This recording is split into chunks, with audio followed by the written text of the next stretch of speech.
Waziri wa Afya Jenista Mhagama leo Juni 2, 2025 amewasilisha bungeni maombi ya makadirio ya bajeti ya wizara yake ya zaidi ya trilioni 1.6 kwa ajili ya matumizi ya wizara hiyo ya mwaka wa fedha 2025-26.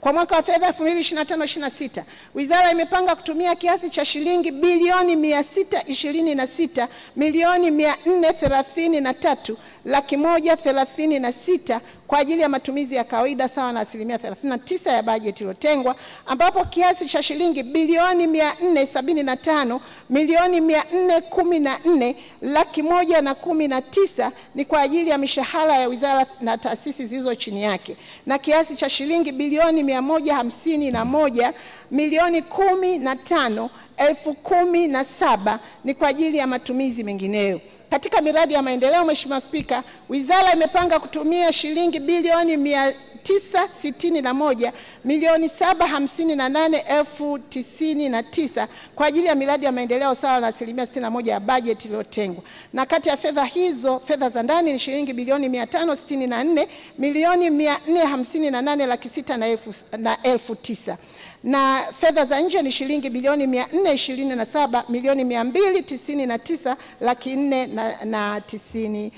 Mheshimiwa Spika, jumla ya fedha zote zinazoombwa kuidhinishwa na bunge lako tukufu kwa ajili ya wizara na taasisi zilizo chini yake fungu 52 ni shilingi trilioni 1,1,611,231,235,000.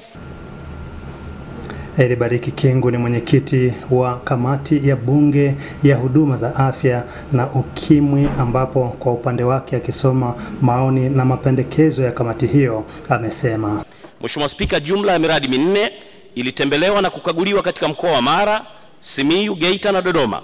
Miradi hiyo ni ya hospitali za rufaa ya Mara, hospitali ya rufaa ya mikoa ya Simiyu, hospitali ya rufaa ya mkoa wa Geita, hospitali ya kanda maalumu ya Benjamin Mkapa. Mheshimiwa Spika, ninaomba kulijulisha bunge lako tukufu kuwa katika miradi hiyo iliyokaguliwa ipo baadhi ya miradi ambayo haijakamilika kwa wakati kutokana na changamoto za fedha. Moja ya mfano miradi hiyo ni ujenzi wa jengo la tiba ya mionzi katika hospitali ya kanda ya Benjamin Mkapa Dodoma, ambapo mradi ulianza Juni 7, 2022 na utarajiwa kukamilika Juni 6, 2025. Hata hivyo, hadi kamati inatembelea mradi huu mwezi Machi 2025, mradi ulikuwa umefika 57% badala ya kuwa 91%.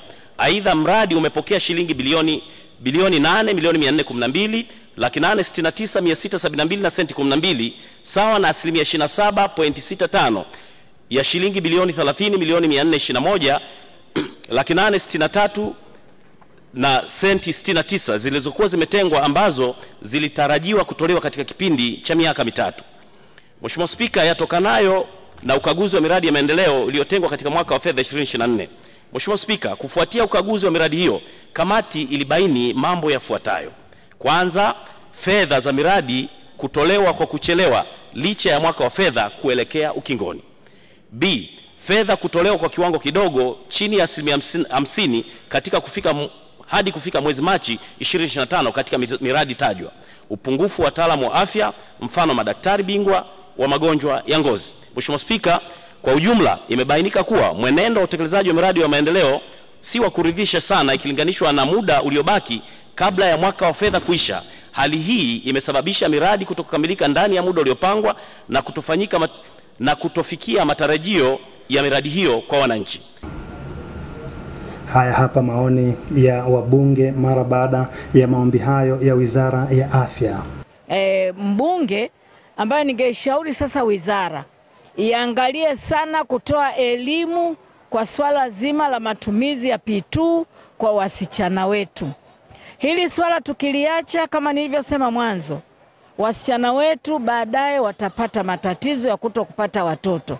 Kwa hiyo swala la P2 nimeona wizara bado haizungumzi. Kuwe na kampeni ya kutoa elimu. Watoto hawajui madhara. Sasa P2 ina hasara zaidi kuliko faida.